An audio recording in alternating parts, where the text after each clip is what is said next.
I'm asking the bigger question of who am I? Who am I really? My answer is I am God's child. I am that which is born of all that is. I am, as Pierre de Chardin said, a spiritual being having a human experience, come trailing the breath of the ancestors yet, but trailing the breath of the angels, and understanding that because I am connected to the source of all that is possible for me. And what do I want? I don't want to just be successful in the world. I don't want to just make a mark or have a legacy. The answer to that question for me is I want to fulfill the highest, truest expression of myself as a human being.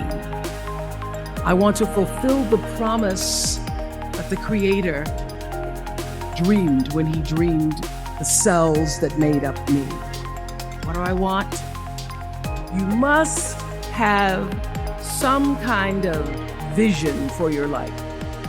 Even if you don't know the plan, you have to have a direction in which you choose to go. I never was the kind of woman who liked to get in a car and just go for a ride. You want to be in the driver's seat of your own life, because if you're not, life will drive you. Knowing who you really are in this space and time that we embody.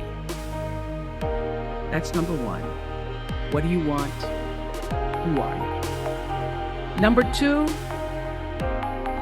you must find a way to serve.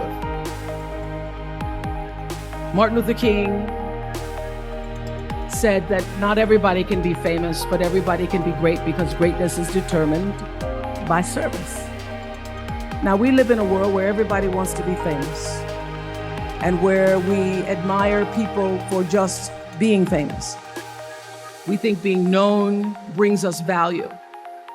The truth is, all of that will fade in time.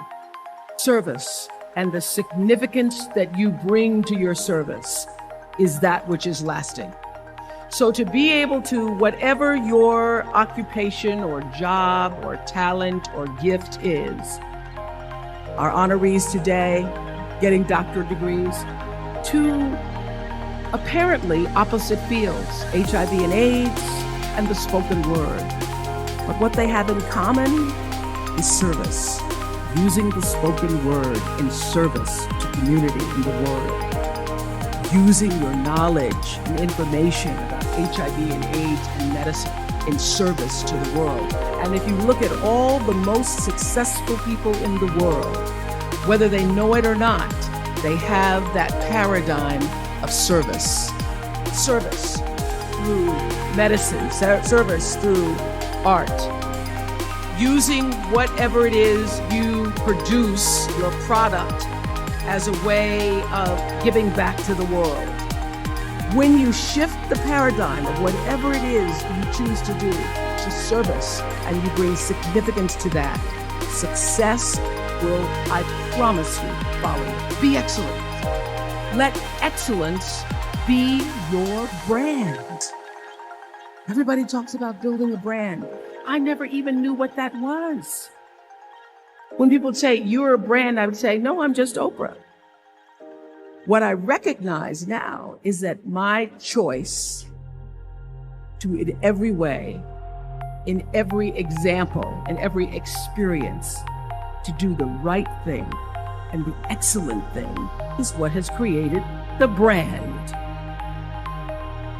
Years ago, I did an ad for Revlon for an ad they were doing called Unforgettable Women. And what I know is that when you are excellent, you become unforgettable. People remember you. You stand out. Regardless of what it is, you become an unforgettable woman. And that is what we all want. We want to be unforgettable and not forgettable.